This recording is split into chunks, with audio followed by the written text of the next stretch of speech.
Welcome back to Suman TV. ఇవాళ ఈ వీడియోలో మనం ఏం నేర్చుకుందామంటే గ్రీటింగ్స్. జనరల్గా ఇంగ్లీష్ మాట్లాడడానికి, ఇంగ్లీష్ అనే కాదు ఎవరినైనా మనం ఫస్ట్ ఏం చేస్తాం, గ్రీట్ చేస్తాం కదా. అలా ఆ గ్రీటింగ్స్ని ఇంగ్లీష్లో ఎలా చేయాలి అనేది నేర్చుకుందాం.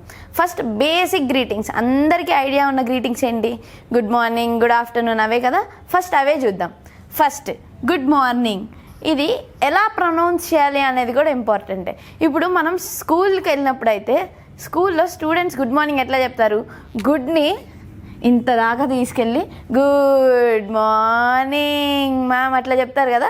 అట్లా చెప్పొద్దు. అట్లా చెప్పినట్లయితే ఏమవుతుందంటే మన ప్రొనౌన్సియేషన్ చాలా వర్స్ట్గా ఉంటుంది.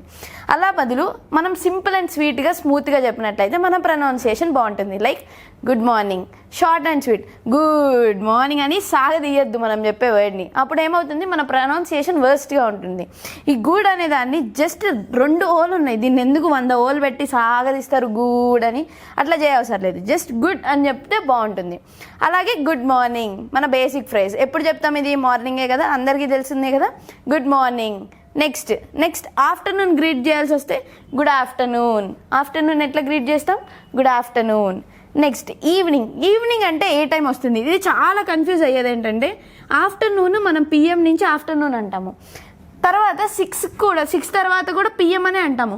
కానీ ఈవినింగ్ ఎప్పుడు చెప్పాలి అనేది పెద్ద కన్ఫ్యూజన్ ఉంటుంది. 4 తర్వాత ఈవినింగ్ చెప్పాలా వద్దా, 5 తర్వాత ఈవినింగ్ చెప్పాలా వద్దా? సో ఆ కన్ఫ్యూజన్ ఏం లేకుండా ఆఫ్టర్ 6 PM తర్వాత నుంచి గుడ్ ఈవినింగ్ చెప్పుకోవచ్చు.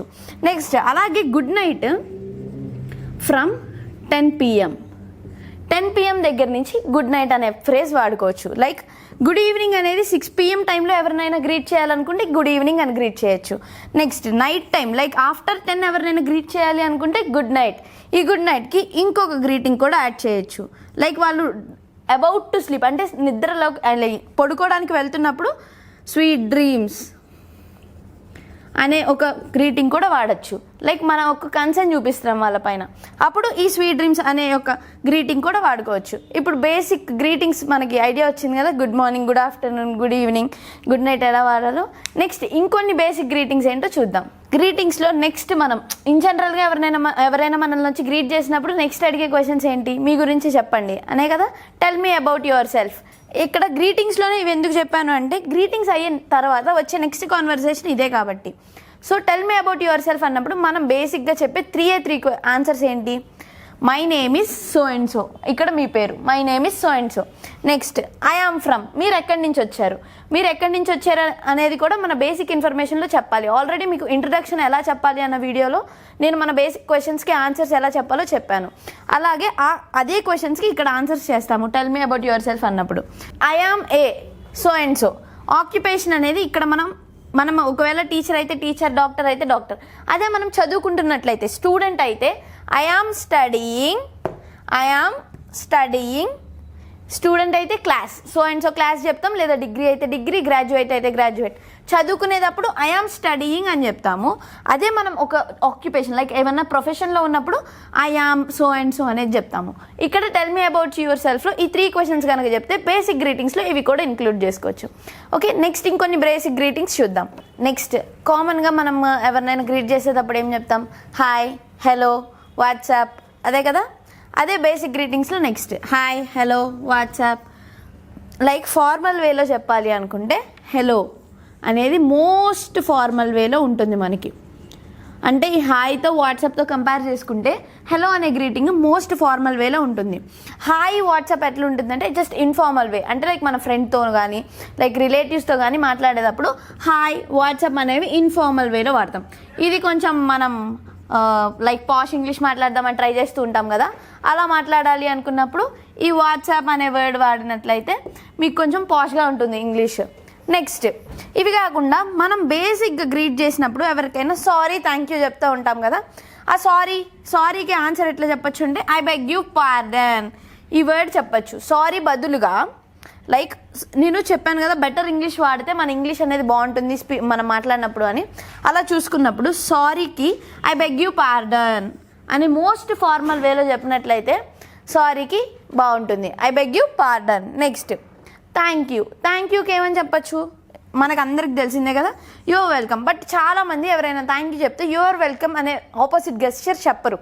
అలా చెప్పకపోతే ఏమవుతుందంటే మేనర్స్ అనేది మనకి ఈ వర్డ్స్ చెప్పడం వల్ల మనకు ఎంత మేనర్స్ ఉంది అనేది తెలుస్తుంది. సారీ చెప్పినప్పుడు నో మెన్షన్ చెప్పడం, థ్యాంక్ యూ చెప్పినప్పుడు యువర్ వెల్కమ్ చెప్పడం, ఇవి బేసిక్ అనమాట. ఇలాంటి గ్రీటింగ్స్కి ఆపోజిట్ గ్రీటింగ్ మనం ఇచ్చినట్లయితే మన మీద వాళ్ళకి రెస్పెక్ట్ అనేది పెరుగుతుంది. సో బేసిక్ గ్రీటింగ్స్కి బేసిక్ ఆన్సర్స్ మనం నేర్చుకోవాలి. ఓకే, నెక్స్ట్ ఇంకొన్ని గ్రీటింగ్స్ చూద్దాం. నెక్స్ట్ వాడే గ్రీటింగ్ ఏంటి? Excuse me. ఇది చాలా కామన్గా వాడతాం కదా ఎక్స్క్యూజ్ మీ అనే గ్రీటింగ్ కూడా. ఈ ఎక్స్క్యూజ్ మీ అనే గ్రీటింగ్కి కొన్ని ఎగ్జాంపుల్స్ చూద్దాం. Could you tell me wear the class is అంటే ఎక్స్క్యూజ్ మీ. ఎవరైనా ఏదైనా పనిలో ఉన్నప్పుడు వాళ్ళని మనం క్వశ్చన్ అడగాలన్నా, వాళ్ళ దగ్గర నుంచి ఏమైనా ఇన్ఫర్మేషన్ కావాలి అన్నా బేసిక్గా మనం ఎక్స్క్యూజ్ మీ అనే గ్రీటింగ్ వాడితే ఒక రెస్పెక్ట్ ఇచ్చినట్లు ఉంటుంది. Excuse me, could you tell me wear the class is. అప్పుడు వాళ్ళ ఆన్సర్ ఏమై ఉండొచ్చు? Sure, thank you. ఆల్రెడీ మీకు ఇందాక లాస్ట్ వీడియోలో నేను చెప్పాను కదా షూర్ అనే వర్డ్ ఎక్కడ వాడతామో. ఇలాంటప్పుడు షూర్, థ్యాంక్ యూ అనే వర్డ్ చెప్పచ్చు. Next, can you take your seat please. Excuse me, can you take your seat please. Excuse me అని చెప్పి ఎవరినైనా పర్మిషన్ అడిగి, లైక్ వాళ్ళు చేసే పని నుంచి మనం వాళ్ళని డిస్టర్బ్ చేస్తున్నాం కాబట్టి ఈ ఎక్స్క్యూజ్ మీ అనే ప్లీజింగ్ గెస్చర్ వాడి వాళ్ళని క్వశ్చన్ అడగచ్చు. Like can you take your seat please అంటే ఇక్కడ సినారియో ఎలా ఉంది? ఎవరో మీకు సీట్ ఆఫర్ చేశారు. అప్పుడు మీరు వాళ్ళతో ఏమన్నారు? Excuse me, can you take your seat please అనే అదే సెంటెన్స్ చెప్పినట్లయితే వాళ్ళు ఏమన్నారు? It's okay, it was the least I could do. అదే నేను మీకు చేయగలిగింది, అంతకుమించి నేను ఏం చేయలేను. ఈ సినారియోని బట్టి మీ సెంటెన్స్లో ఎక్స్క్యూజ్ మీ అనేది వాడతాము. Next, excuse me, may I know your name please. ఇది చాలా కామన్గా ఎవరైనా స్టార్టింగ్ మన గురించి తెలుసుకోవాలనుకున్నప్పుడు కామన్గా వాడే వర్డ్ ఏంటి? Excuse me, may I know your name please కదా. అప్పుడు మన ఆన్సర్ ఏమై ఉండేది అంటే లైక్ మనం చెప్పాలి అనుకున్నట్లయితే గ్లాడ్ టు. గ్లాడ్ అనేది ఏంటంటే వాళ్ళు అడిగిన దానికి మనం ప్లీజ్ అయిపోయి అవును మీరు అడిగారు కదా థ్యాంక్ యూ అన్న ఫామ్లో గ్లాడ్ టు అనేది వాడతాము. ఇప్పుడు excuse me, may I know your name please అంటే వీళ్ళు మీ నేమ్ అడిగినందుకు మీరు హ్యాపీగా ఉన్నారు, లైక్ మీరు ప్లీజ్ అయిపోయారు వాళ్ళ సెంటెన్స్కి. అప్పుడు మనం ఏం వాడతాము అంటే గ్లాడ్ టు అనేవి వాడతాము. ఇవి common and basic greetings. Okay, thank you.